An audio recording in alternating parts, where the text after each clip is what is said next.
জামাত মানে একটা ঝামেলা। জামাত বাংলাদেশ ইসলামের জন্য কিছু করছে কিনা একটি উদাহরণ দেখান তো ভাই।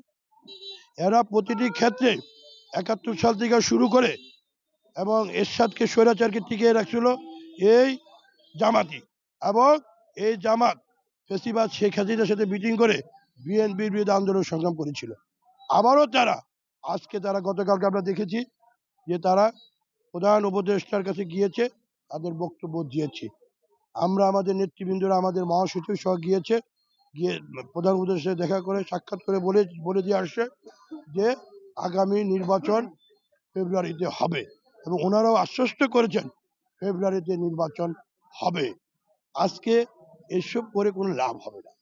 এটি করার উদ্দেশ্য আমি পূর্বেই বলেছি, সবসময় বলি আপনাদেরকে, যে এটা নির্বাচনকে একটা তাল বাহানা করে পিছানোর জন্য, নির্বাচনের প্রশ্নবিদ্ধ করার জন্য তারা এই কাজগুলি করছে। কোনো কাজ হবে না। আমরা স্পষ্ট বলে দিতে চাই, আগামী ফেব্রুয়ারিতে বাংলাদেশের জাতীয় সংসদ নির্বাচন হবে।